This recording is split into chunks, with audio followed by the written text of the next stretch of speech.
Daremos início então agora ao nosso curso mundial, o equilíbrio da vida. Temos aqui amigos de vários lugares do mundo, várias cidades do Brasil.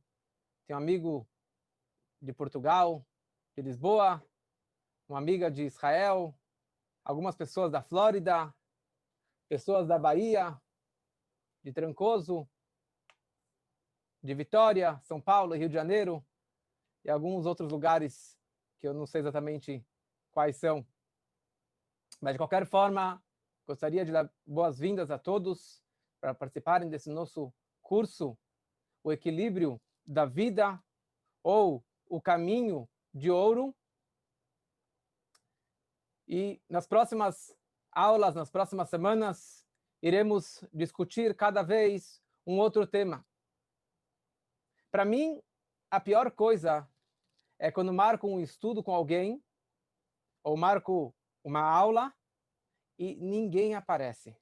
Ninguém comparece. Já aconteceu algumas vezes e você fica meio frustrado, porque realmente você se preparou para essa aula. Não é o caso hoje, graças a Deus, que temos quase 100 pessoas participando desse curso. Mas você senta lá, espera todo mundo e ninguém aparece, passa 20 minutos, meia hora, 40 minutos. E aconteceu uma vez que depois de 50 minutos apareceu aquele um aluno. Ele entra na sala e fala: boa noite, tudo bem? Vamos começar a aula? E ele simplesmente entra de boa, não pede desculpas, não fala o que aconteceu. Ele senta lá e fala: vamos começar a nossa aula? Aquele sentimento que você sente em relação ao próximo, né? Que negócio é esse que você atrasou tanto tempo? Ou porque atrasou, alguma justificativa ou um desculpas? Nada. E a pergunta é como reagir numa situação como essa? Como reagir numa situação dessa? Ou se você combina com uma amiga de sair 10h30 da manhã para dar uma volta no parque e você se prepara, está lá embaixo, aguarda 10, 15, 20, meia hora e depois ela aparece e fala: vamos correndo. E ela não dá nenhuma satisfação por que ela atrasou, onde que ela estava. E a questão é, qual é a sua reação? O que você fala para ela? Ou como que você sente com ela? O que você sente em relação ao atraso? O que você vai falar para ela? E isso, na verdade, representa o equilíbrio da vida. De você ter um equilíbrio e saber seguir a estrada de ouro, o caminho de ouro. O Maimônides, grande sábio, Rambam, médico, viveu 800 e poucos anos atrás, ele fala que existe o caminho do meio. A pessoa não pode estar nem num extremo e nem no outro extremo. Nem ser muito bondoso e nem ser muito severo. Nem ser muito feliz e nem ser muito triste ou depressivo. A pessoa, ela deve seguir na sua vida o derech haetzai, o caminho do meio. E esse caminho, essa estrada, todos os caminhos são perigosos. Todas as estradas têm muitos obstáculos, tem muitas bifurcações, tem muitos ladrões, tem muitos acidentes. Apesar que agora nós esquecemos o que significa acidentes de trânsito, ou demorar 1h30 para chegar no trabalho, para voltar para casa. Hoje em dia, graças a Deus, assim vai demorar mais um tempo. As ruas estão vazias, as estradas estão vazias. Domingo eu peguei a estrada vazia para ir, vazia para voltar. Mas na estrada tem várias situações. Você está indo numa direção, tem outros que estão indo na outra direção, um mais rápido, outro mais devagar. E tem muitos e muitos carros. E a questão é, cada um tem a sua velocidade, cada um tem a sua direção, tem o seu destino final, mas tem algo em comum entre todos, que são as placas. As placas estão lá paradas há anos e anos, com as mesmas notificações. Frente, a velocidade, virar à direita, pedágio à frente. E tem uma placa que vamos nos apegar hoje, que se chama a placa PARI, aquela placa redonda, vermelha, PARI, RE. ou STOP, stop, pare. Essa é a placa que vamos discutir hoje um pouquinho. Na vida, nós temos muitos obstáculos. Na vida, nós temos muitas dificuldades, muitos testes. Passamos por acidentes, passamos por dificuldades. Tem pessoas que morrem nesses acidentes da vida. Tem pessoas que se dão bem na vida, conseguem dirigir uma velocidade acima da velocidade média, acima das outras pessoas, conseguem se dar muito bem, superar, e outros que não se dão muito bem na estrada da vida.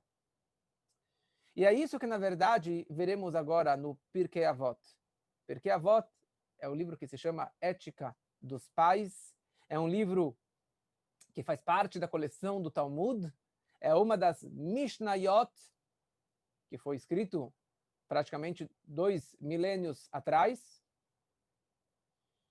E toda a ideia do Pirkei Avot, o próprio nome, já representa este livro. É um livro de ética. Literalmente, um livro de ética e moral. É um livro de educação. Não é um livro de leis, não é um livro de broncas, não é um livro de Talmud, com todas as discussões entre vários sábios. Aqui é uma linha reta, um caminho de ouro para como ser uma boa pessoa. Uma pessoa equilibrada, com valores, com respeito ao próximo, com amor ao próximo, com amor à vida e com amor a Deus. E a introdução desse livro, quando lemos, é Kol Israel yesh lahem chelek leolam haba. Todo judeu ele tem o seu quinhão no mundo vindouro. Ou seja, esse livro é para todos. Esse livro é um livro para todos os judeus. Qualquer pessoa, religioso ou não, homens, mulheres e crianças, tem o costume de estudar nesse período o livro Ética dos Pais. Em nenhum momento nesse livro consta leis. Se tem alguma lei, o propósito dessa lei é nos ensinar a ética que tem por trás, o comportamento, o sentimento que você deve ter na hora que você está cumprindo aquela mitzvah, aquele preceito ou aquela atitude. Iremos discutir nas próximas aulas. Agora são 3 aulas e depois teremos mais 3 aulas, já avisando, sobre 6 placas da estrada da vida. 6 placas que deparamos no nosso dia a dia ou no decorrer da vida. E a primeira placa, como disse, é a placa pare. A placa vermelha, pare. Que tem, cada esquina, você tem que parar na faixa de pedestres e respeitar o próximo. E a pergunta é o que isso representaria na nossa vida? Para isso, todos receberam no grupo um PDF com uma folha como essa. Então, gostaria que vocês abrissem, ou se vocês já imprimiram, ou se você pode abrir já no grupo do WhatsApp e clicar em cima para dar uma olhada, para ler junto essa primeira Mishnah, o primeiro parágrafo deste livro. E sobre uma frase que nós vamos nos dedicar às próximas, durante a nossa aula. Então, Pirkei Avot, capítulo 1, Mishnah 1. Moshe recebeu a Torá do Sinai. Outorgou-a a Yehoshua, a Josué. Yehoshua aos anciões. Os anciões a outorgaram aos profetas. E os profetas outorgaram-na aos membros da grande assembleia. Estes disseram 3 ditos. Primeiro, sejam circunspectos no julgamento. Segundo, formem muitos discípulos. E terceiro, façam uma cerca em torno da Torá. E hoje vamos discutir essa primeira frase, esse primeiro dito. Sejam circunspectos no julgamento. Em hebraico, e a gente vai se apegar nessa palavra em hebraico, Hevu metunim badin. Metunim, matun. Matun significa seja circunspecto. E a questão é, o que significa circunspecto? Qual a tradução de circunspecto? Quais seriam os sinônimos de circunspecto? Por que ser circunspecto? Qual a importância disso? E, na prática, como ser circunspecto na nossa vida? Então, a primeira coisa, existe essa metinut antes de qualquer atitude. Então, eu vou falar várias vezes a palavra em hebraico, eu vou falar vários tipos de explicações ou traduções dessa palavra. Nós podemos traduzir isso como consta também aqui no papel, circunspecto. Metunim significa circunspecto, ou tranquilidade, ou controle, ou paciência, ou moderação. Tem gente que não recebeu, eu vou, então, reenviar aqui para as pessoas que chegaram agora mais tarde. Eu vou mandar novamente. Só um segundo.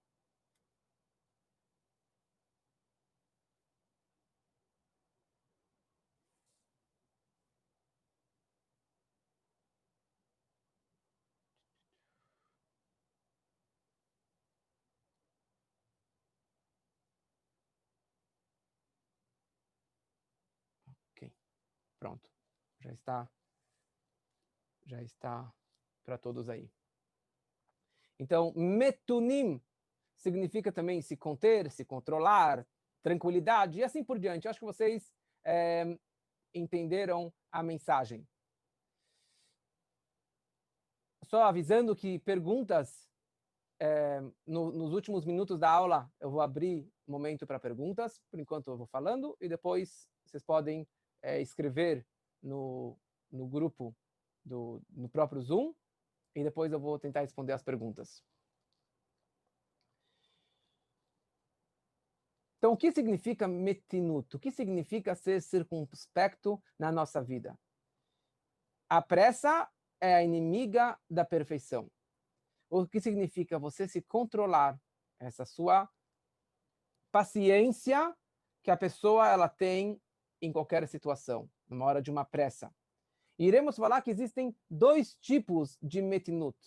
Tem duas situações que a pessoa precisa ter esse comportamento. Antes de qualquer ação ou de qualquer situação e durante o ato, durante o acontecimento. O que significa antes?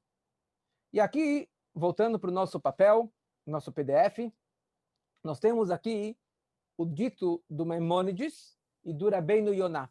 E eu vou ler para vocês, para a gente discutir um pouquinho em cima desse dito desses dois grandes sábios. O Maimônides e o Rabbeinu Yonah, eles descrevem que os juízes devem ponderar e refletir demasiadamente antes de proferir uma sentença. Muitas vezes, fatores originalmente ocultos revelam-se com a devida pesquisa e questionamento. O fator tempo também é importante. Uma primeira impressão pode influenciar emocionalmente os juízes, que com o passar do tempo conseguem analisar mais friamente e objetivamente a questão. Outro aspecto incluído nessa diretriz é quanto à possibilidade de incidência de um caso, que após julgado e decidido de uma forma, pode influenciar erroneamente quando o caso parecido é apresentado perante eles. Cada caso é um caso e deve ser novamente analisado em todos os seus detalhes. Então, aqui nós vemos que, na verdade, a ideia de metinut não significa só paciência ou uma restrição. Significa muito além disso. Os juízes, eles precisam ser circunspectos, que essa que é a mensagem aqui da Mishnah, antes de julgar qualquer situação. Parar e refletir e não ser impossível. E não falar, eu já julguei esse caso, dezenas e dezenas de casos. Cada caso é um caso. Cada situação é uma situação e você deve se apegar àquela situação até o final. Na nossa vida, no judaísmo, nós temos várias situações de autocontrole. Várias situações que a pessoa ela faz automaticamente, ela controla os seus impulsos, ela controla os seus desejos por alguma ordem superior e acaba entrando no nosso dia a dia. Por exemplo, se a pessoa comeu leite, nós esperamos 1 hora para comer carne. Então você acaba se controlando. Se você comeu carne, você espera 6 horas para comer o leite. Temos vários jejuns. Temos o Yom Kippur, o Tzom Gedalia, vários jejuns durante o ano. No Shabat, você tem um autocontrole, já entra no automático, você desliga o celular, você desliga a internet, você desliga o computador, você desliga tudo, você não cozinha, você não trabalha, você acaba entrando nessa tranquilidade do Shabat. Mas a questão do autocontrole não é só uma questão de tempo. Ah, vou esperar 6 horas. Mas é a questão da qualidade. Da qualidade que a pessoa ela vai se controlando, ela vai se lapidando, ela vai se refinando cada vez mais. Tem tanta comida que não é kasher, que você não pode comer. Então você acaba se acostumando e se espiritualizando desta forma. Então isso ajuda que a pessoa controle os seus impulsos. Existem vários e vários livros sobre casamento, sobre shalom bait, sobre autoajuda. E uma das técnicas descritas em vários lugares é que quando tem uma discussão ou uma briga entre o casal, antes de responder, antes de ser impossível de ir, pular em cima, de responder e brigar, respira fundo e conta 1, 2, 3, até 10. Ajuda. Ajuda, porque você baixou um pouquinho a poeira, você baixou aquele sangue quente, mas de qualquer forma, a briga continua e aquele mau sentimento e aquela raiva que você tem pela outra pessoa ainda continua no seu coração. A placa vem aqui e nos ensina, pare, stop. Segura essa raiva, vai respirar, vai deitar, vai no banheiro, vai tomar um banho, vai dar uma volta no quarteirão. Não ataque de vez. Se seu filho foi e quebrou um prato, quebrou 2 pratos, quebrou a prateleira, jogou a bola na sala e quebrou o lustre, o impulso automático de você pular e começar a gritar e às vezes bater, Deus nos livre que não pode bater. Mas não é isso que você quer fazer pelo seu filho. Não é essa a educação que você dá para o seu filho. Para, respira, dá uma volta e depois você pode voltar e falar aquilo que ele merece, dar o castigo que ele merece, ou ter uma conversa sincera com ele, mas não quando que o sangue está quente. Medite, entenda a situação. Por que o seu cônjuge falou tal coisa? Será que ela não está cansada? Será que seu marido não está com fome? Será que seu filho está cansado de ficar 2 meses e meio dentro de casa? Essa quarentena, de certa forma, está sendo maravilhosa para muita gente. Para você conhecer melhor as pessoas. E para você aprender a respeitar. Eu falei com muitos casais que antes tinham brigas e discussões frequentemente, e agora eles falaram, Shalom Bait, a paz entre o casal está maravilhosa. Essa quarentena não poderia ter sido melhor, porque por espancada vontade, está todo mundo dentro de casa, entre 4 paredes. Então, ou vai ou racha. Ou você se ama, ou você se respeita, ou acaba aquele casamento, ou acaba o amor, a amizade entre os pais e os filhos. É interessante. Se formos ver na história, em toda a história do nosso povo, nunca teve uma situação tão demorada, tão matuna, tão enrolada. 40 anos o povo ficou perambulando pelo deserto. Ok, os espiões pecaram e o povo foi castigado em ficar 40 anos no deserto. Ok, mas 40 anos no deserto? Eles poderiam ir para a Jordânia, poderiam para algum vilarejo, algum outro país ao redor, mas por que ficar no deserto 40 anos? E está explicado que o propósito principal que eles ficaram no deserto é um crescimento. Foi uma situação para que eles pudessem engolir melhor a situação, para que eles pudessem amadurecer. Olha o que aconteceu, os judeus eles foram tirados do Egito, 49 dias depois eles estavam na frente do Monte Sinai, Moshe entregou para eles as 2 tábuas, 40 dias depois, bezerro de ouro. Por que isso? Porque foi de bandeja, foi de presente, eles não trabalharam, eles não se refinaram o suficiente, e por isso acabaram pisando na bola. Então Deus falou para que não aconteça novamente uma tragédia como essa, eles vão ficar 40 anos no deserto, trabalhando e mastigando e ruminando a ideia que existe Deus, que existe uma verdade, que existe Moshe, que existe a Torá. Foi um trabalho que eles foram, na verdade, se refinando cada vez mais para que eles absorvessem essa situação e essa fé dentro de si. O Rebbe Rashab, o quinto Rebbe de Chabad, Rabbi Shalom Dovber, ele era uma pessoa muito tranquila, pessoa muito, extremamente ocupada, e sempre que ele precisava viajar para qualquer lugar, perto ou longe, se você entrava na presença dele 1 hora antes da viagem, ele estava lá com um livro, tranquilo, focado naquele livro. Se você entrava na sala dele meia hora antes, ele ainda estava totalmente tranquilo.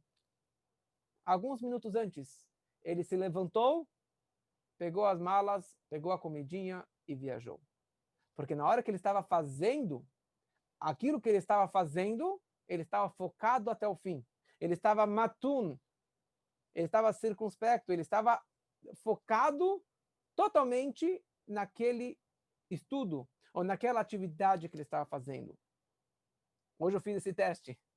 Eu estava em casa, estava um pouco ansioso para vir até aqui para gravar esse nosso shiur. E eu falei, sabe o quê? Eu sentei com minha família, jantei, e quando foi a hora de sair, eu peguei minhas coisas e fui embora. E consegui me controlar. E foi um teste, porque normalmente você fica com aquele spilkes, né? A agulha na cadeira, aquela impaciência,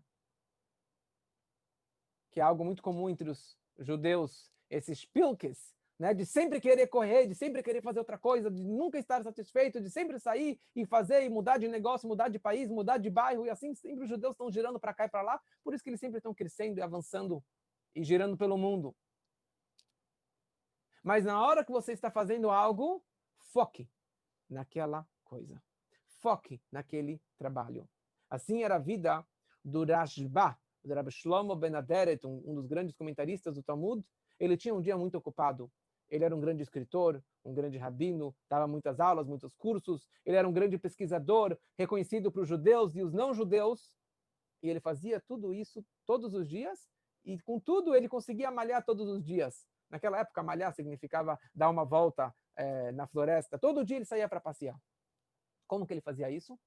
Porque ele estava focado naquilo que ele estava fazendo. E não pensando qual será a próxima atividade, qual será o próximo filme, o próximo trabalho, o próximo comprador da loja.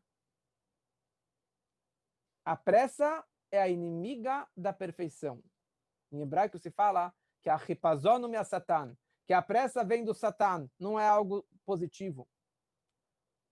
Todos já acordamos tarde, perdemos o alarme, perdeu o despertador, perdeu a hora, e daí as crianças precisam pegar a perua já está esperando lá embaixo, ou você precisa chegar no trabalho, tem uma reunião, você pega, corre para aquela reunião, e na prática você acabou esquecendo a mochila, o lanche do filho, você esqueceu o seu celular, a carteira em casa, a bolsa da mulher, e daí você tem que voltar para casa e você chega mais tarde ainda. Por quê? Porque você estava belachatz, você estava pressionado, você estava nessa correria, você acaba atropelando outras pessoas, ou tropeçando nas suas próprias pernas. Podemos aprender dessa quarentena. Essa quarentena está nos ensinando algo que nunca tivemos na história.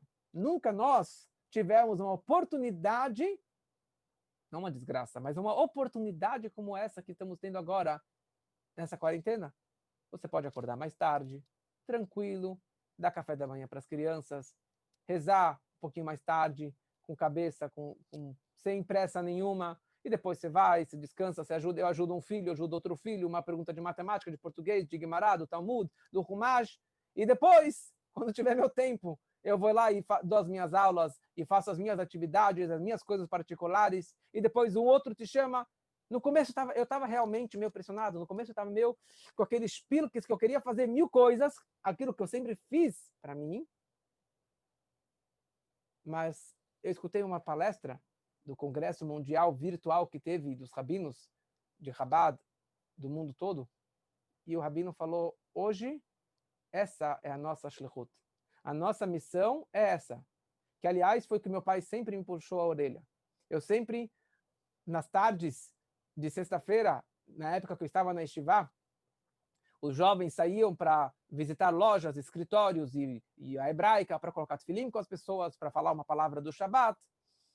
E eu sempre chegava em casa 5 minutos antes das velas. Chegava, corria, tomava um banho e já estava lá pronto para ir para a sinagoga. E meu pai sempre me falava, Elial, a shlichut começa em casa. A primeira missão, a sua primeira atividade antes de ajudar os outros, ajude a sua própria família. E é isso que eu escutei. E na hora que eu escutei essa frase, semanas atrás, eu me lembrei o que meu pai sempre me falou.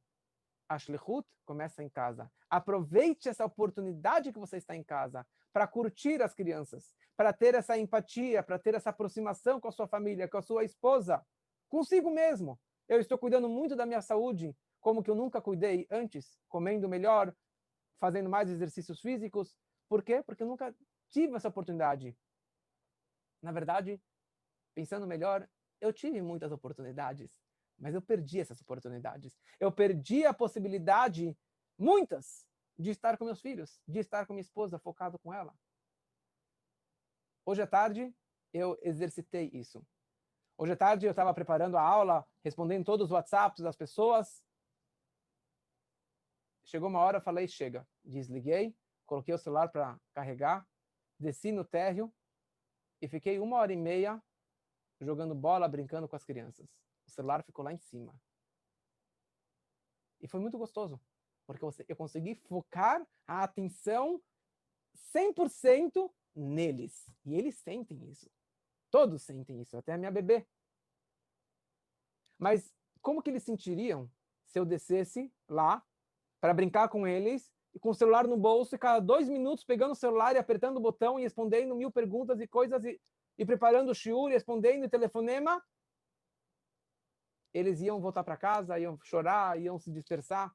Por quê? Porque o papai, o Tate, não estava lá com eles. Não estava focado com eles. Não estava realmente de corpo e alma junto com seus filhos. Quantos casais nós encontrávamos, eu falo no passado, porque faz tempo que a gente não vai em restaurante. Você chega no restaurante, tá lá o casal, só o casal, os dois estão com o celular. Os dois estão no WhatsApp, ou no Facebook, ou no Instagram. Os dois. Parece que eles estão falando entre si, entre os celulares. Nós vivemos na era da comunicação digital e cada vez mais estamos desconectados, menos conectados uns com os outros. Você chega na sinagoga, vai rezar, vai falar, se conectar, se espiritualizar, e você fica com o celular, mesmo na vibração, e cada 2 minutos vibra o celular. Que reza que é essa? Você não consegue se concentrar, você não consegue focar na reza. Porque você não está pensando na reza, em Deus e na espiritualidade, na tua alma, um momento tranquilo, você está pensando no celular do fulano, do ciclano, do beltrano, que está te perguntando o que você vai fazer depois. Agora, foque. Então essa é uma oportunidade ímpar que temos agora nessa quarentena, de realmente crescermos e perceber que tivemos muitas oportunidades, sim, e teremos muitas oportunidades na vida para aprimorarmos esse atributo, esse comportamento.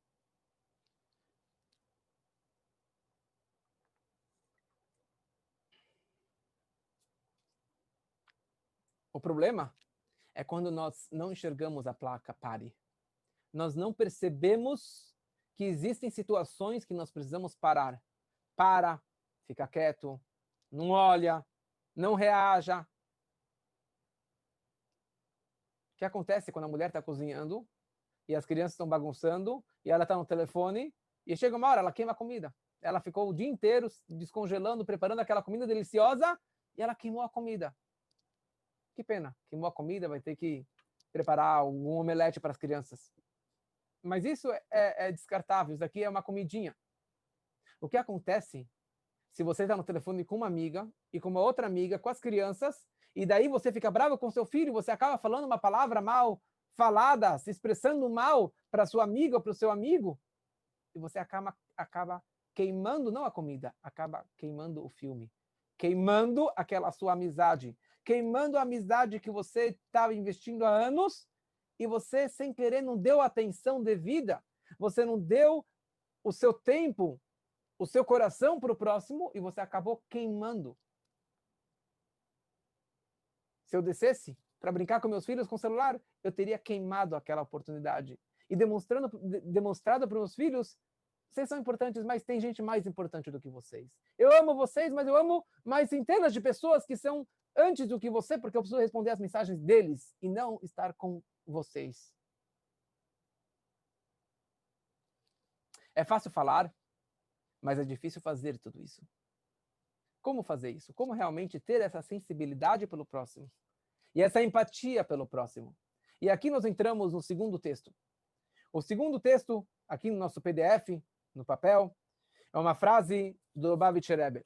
O Rebbe diz o seguinte: as mensagens dessa Mishnah não se referem apenas aos juízes e líderes da comunidade, mas também a cada indivíduo em dois aspectos: no amor e dedicação ao próximo e referente à educação judaica. No amor ao próximo, sejam circunspectos no julgamento. Não te apresse em julgar negativamente o teu semelhante, apesar deste estar em situação precária, material ou espiritualmente. Nunca sabes quais são os fatores que o levam a isso. Haja visto ainda que muitos que não tiveram uma verdadeira e sincera oportunidade de conhecer os valores da vida. Muitas vezes causado pelo fato de estar na galut, na diáspora, rodeado de escuridão e ignorância. Então, nestes casos, o pouco de bem que seu semelhante possui é um grande mérito. Em relação à educação judaica, o professor deve ser um circunspecto no julgamento. Ao analisar cada aluno seu, cada um deve receber uma atenção e direcionamento específico de acordo com a sua capacidade e peculiaridade. O Rebbe Maharash, o quarto Rebbe, Shmuel, ele era um Rebbe muito ocupado, como todos. E certa vez, um dos seus discípulos, Rebbe David, Tzvi Chen, ele estava aguardando para uma yechidut, para uma audiência particular, e de repente ele vê o Shamash, o secretário do Rebbe, saindo com a camisa, a capota, o terno do Rebbe, encharcado, molhado, pesado, assim, de suor. E o secretário virou para esse Hassid, para esse discípulo, e falou: você poderia me explicar por que o Rebbe transpira tanto? Quando esse Hassid, ele entrou na audiência, no Rebbe,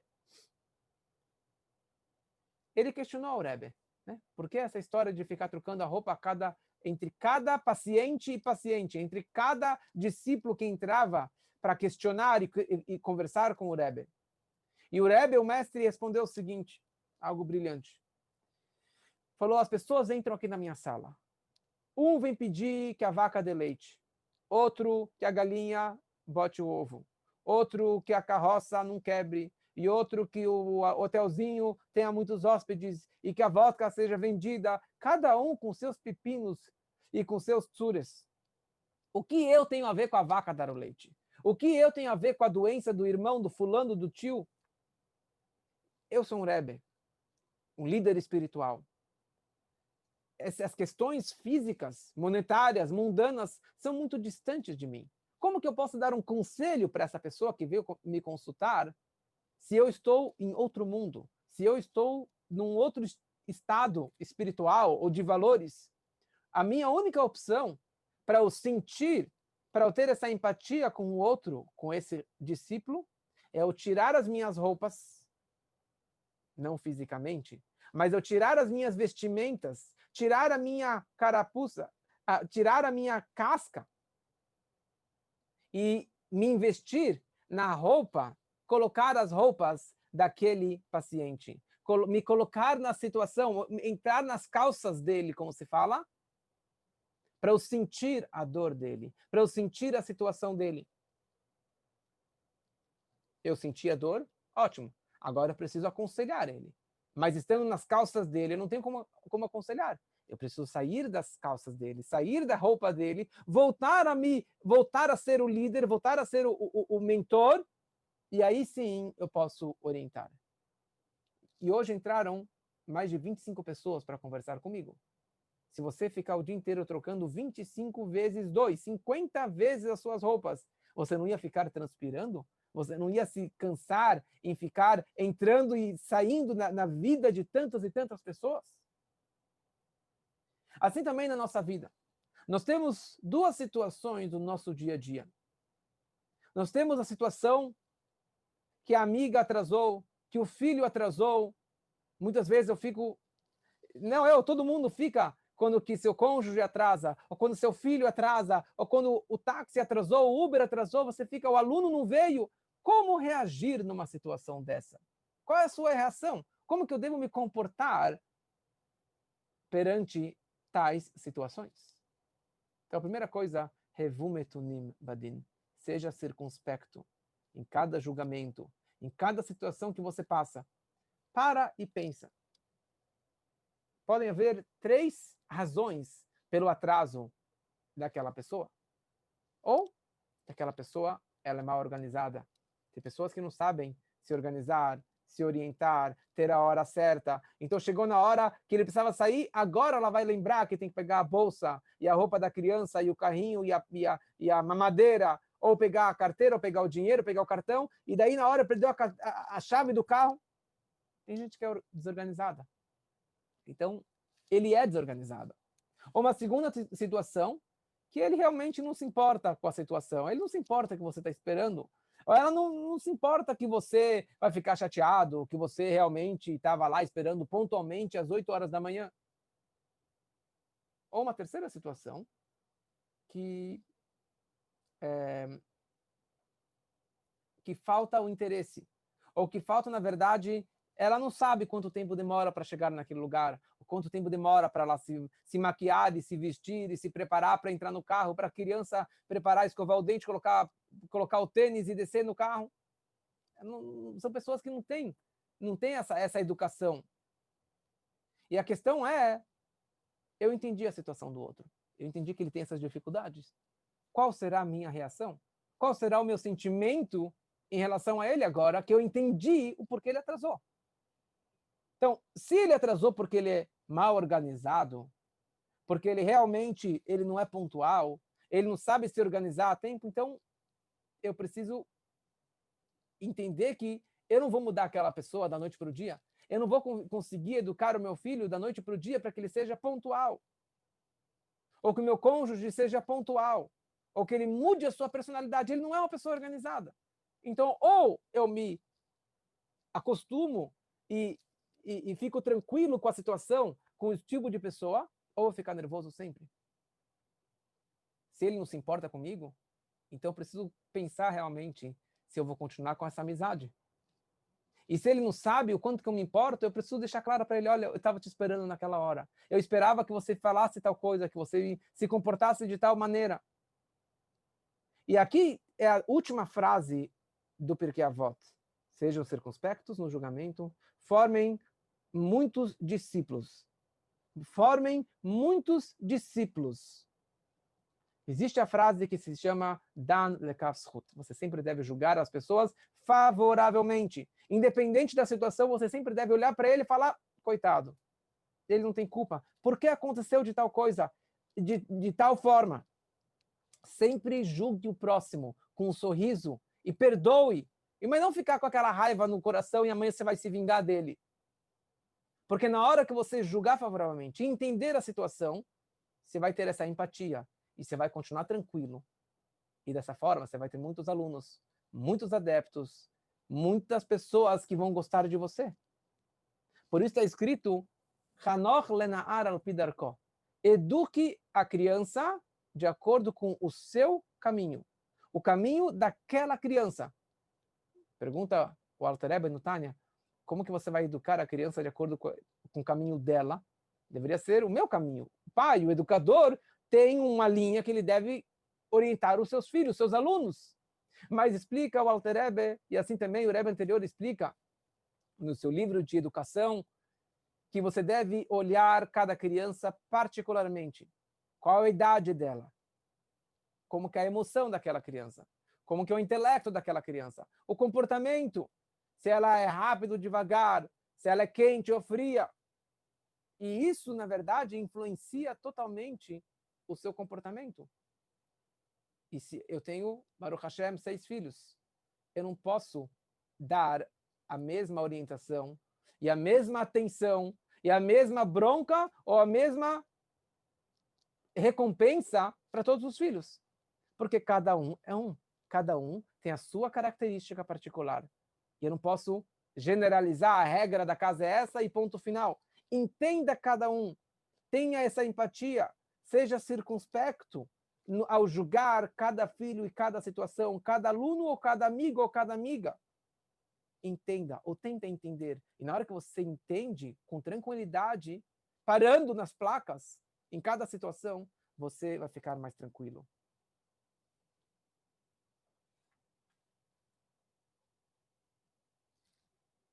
Então você fala para o seu filho arrumar o quarto. Então levanta, eu tenho um filho que na hora que eu falo para arrumar a sala, ele levanta e quer arrumar os livros, quer arrumar os brinquedos. O segundo está lá lendo seu livrinho, seu gibi, fica lendo. Ele escutou, mas ele continua lendo. E o terceiro continua fazendo mais bagunça. Você precisa entender que não adianta falar, eu preciso entender isso na verdade, porque às vezes eu fico nervoso, que eles não estão escutando. Um escutou e os outros 3 não escutaram. Mas você precisa falar com aquele que não escuta direito, ou que ele está tão focado no livro que ele está lendo, que ele está tão tranquilo no livro dele, você tem que chegar, olha, escuta meu querido filho, agora é a hora de arrumar, agora é a hora de tomar banho, agora é a hora de dormir. Você não escutou? Então eu vou explicar de novo. E o outro, que é mais bagunceiro, que não... você precisa falar com cada um de acordo com o seu idioma, de acordo com o seu mundinho. E concluindo com uma história engraçada, mas verídica, que tinha uma professora que era muito chata, muito pontual, e os alunos não poderiam atrasar nem um minuto, ela sempre cobrava qualquer atraso das crianças, e assim foi durante o ano todo. Uma vez, um dia, a professora atrasou na aula. Ai, ai, ai, os alunos ficaram assim desapontados, como que a professora, sempre pontual, como que ela atrasou, e daí uma criança vira para a professora e fala, professora, eu não tenho relógio, mas professora, ela estava mostrando um relógio para a professora. Quando a professora viu que a criança estava dando uma lição de moral, estava dando uma bronca nela, que ela atrasou, ela já ia dar uma bronca e dar uma suspensão naquela criança, e a criança vira para a professora e fala, olha só o relógio que eu ganhei dos meus pais de presente de aniversário, olha só o meu novo relógio. E naquela hora, ela derreteu. Ela percebeu que ele não queria dar uma bronca, mas ela foi impulsiva, ela não soube reagir, ela não teve a paciência de entender que a criança não veio com toda a simplicidade, sinceridade e a pureza. Ela não veio dar uma bronca na professora, ela só veio mostrar que por coincidência foi um relógio para aquela professora. Então hoje aprendemos comportamentos na nossa vida, entre o casal, com os filhos, no trabalho, com o chefe, no trânsito, e que possamos realmente pegar essas mensagens para a nossa vida e aplicá-las para o nosso dia a dia.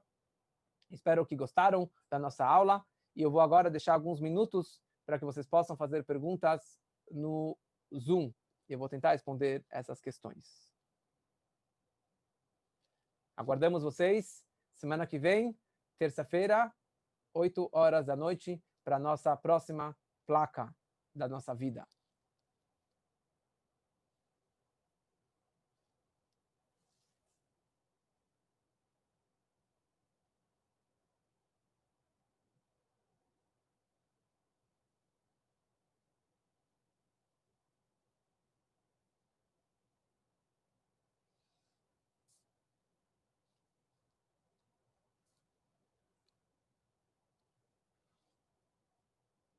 Ok. Alguma pergunta? Alguma dúvida? Estamos aqui.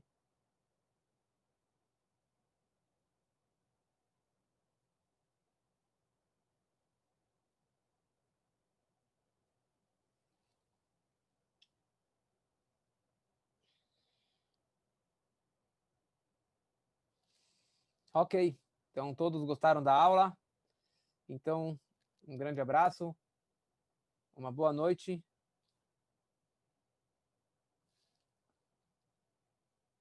Arnon tem uma pergunta? Alguém tem uma pergunta?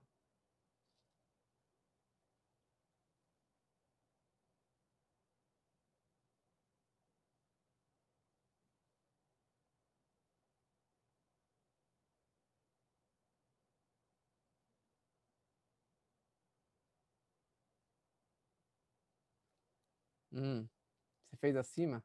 Então repete de novo aqui embaixo, porque deixa eu ver se eu consigo ver a pergunta.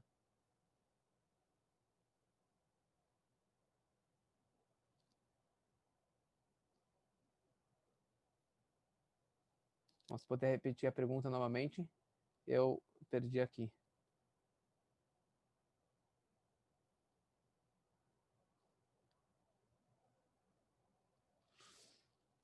Yes, André Levy, mindfulness, aquilo que você estudou tanto a fundo. Já estudamos bastante sobre isso. Ana, você me perguntou sobre 6 horas de carne para leite e 1 hora de leite para carne. Na verdade, de leite para carne, tem alguns que não esperam tanto tempo, porque a digestão do leite é rápida e o gosto não fica tanto na boca. Mas na prática, nós esperamos 1 hora do leite para carne para tirar o gosto e para realmente descer. Isso se é um leite ou se é um queijo leve, se é um parmesão, um provolone que ficou curtindo muitos meses, então precisa esperar sim mais tempo.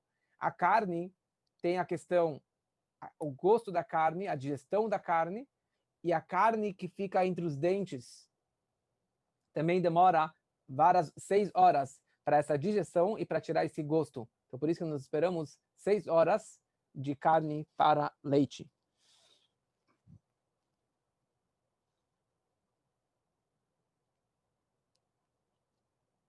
Arnon, quando a placa para e não aparece, então você precisa parar sozinho e meditar e entender se é uma situação que você precisa parar ou não. Cada situação na sua vida precisa parar e contemplar, parar e meditar. Como reagir? Devo seguir adiante ou não devo seguir adiante? Eu vou em frente ou não vou em frente? Então, nem sempre tem essa placa vermelha escrito pare, mas tudo na vida, nós estamos numa viagem, numa jornada, e nós precisamos saber como reagir em cada situação. Renato, você perguntou qual o segredo para ter autocontrole? É exatamente isso tudo. O autocontrole, fora os controles que a Torá nos orienta, mas é essa calma, esse controle de qualquer situação que apareça na sua vida. Para e pensa. Não seja impossível.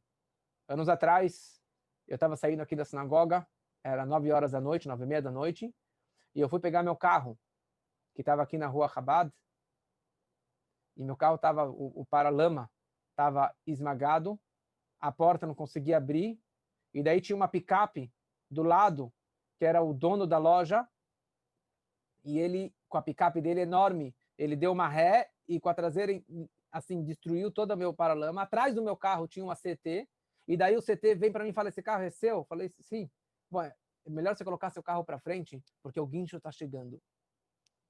E eu tinha acabado de estudar e dar uma aula sobre esse assunto, baseado no Tânia, sobre o controle, que a mente controla as emoções. A base do Hassidismo e da Kabbalah e da mística judaica é que a mente, a lógica, controla o nosso emocional. E assim que eu coloquei na prática naquele momento, respirei fundo, quer dizer, o cara estava lá, o cara da picape, o dono da loja, quer dizer, eu parei o carro já de noite, quando que a corrente estava levantada. E depois foi descobrir que ele faz aqui com qualquer passarinho que para o carro na frente da loja dele.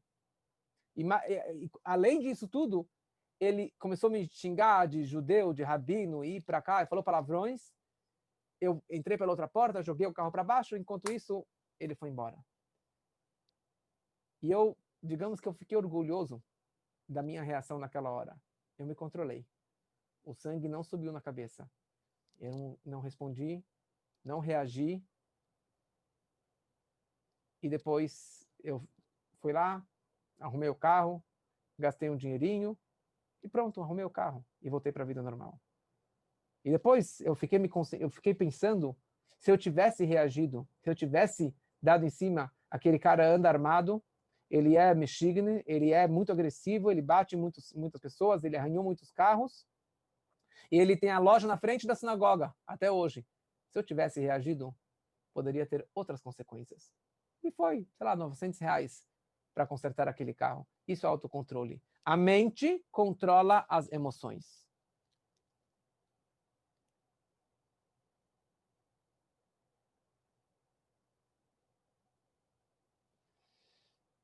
Bruno, você me pergunta qual a melhor estratégia para potencializar o foco e o ato de ser circunspecto.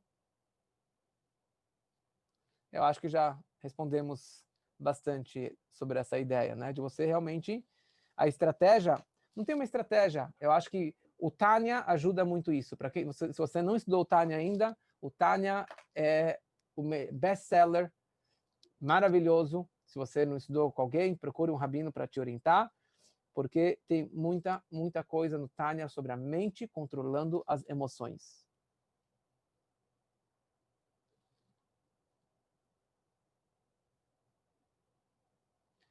Como fazer quando seu filho é muito egoísta e só pensa nele e não quer fazer nada pelo outro? Ana Celina. É, todos nós somos egoístas, mas com a criança é mais difícil. Mas você tem que sensibilizar aquela criança e, e demonstrar que ela gostaria de ser ajudada e como que ela poderia ajudar os outros, né? Como que ela coloque situações perante ela, coloque desafios para que ela possa realmente se sensibilizar pelo outro, para ajudar o irmão a comer, a tomar banho, a se vestir, a preparar a mochila. É difícil. Nós somos egoístas e a criança muito mais, porque é o egocentro, é o Yetzerará, é o Nefesh Abamit, é o instinto negativo natural de cada ser. E se não tem uma espiritualidade, e se não tem um hassidismo que foca tanto na humildade, na submissão, de você abrir mão pelo outro e de entender o próximo, muito difícil. E muitas vezes isso vem dos pais. Se os pais são egoístas e você fala para o seu filho, não seja egoísta, então muitas vezes nós precisamos trabalhar com o nosso ego e abrir mão e demonstrar situações para os seus filhos. Olha, eu tinha tal situação que eu poderia ser egoísta e eu abri mão e eu acabei ganhando por causa disso. Eu acabei sendo mais feliz, eu ganhando mais um amigo e não perdendo um amigo. Então faça isso com seu irmão também.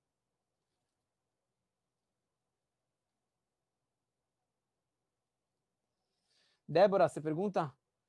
O Klaus. É o Klaus. Como lidar com as expectativas que criamos com relação às pessoas, sabendo que elas não vão mudar? Eu aprendi essa frase do meu mashpia, do meu orientador, anos atrás. Ele falou em relação a várias situações que eu já falei com ele. Ele falou zero expectations. Tá ouvindo, Klaus? Zero expectations. Expectativas dos outros, esquece.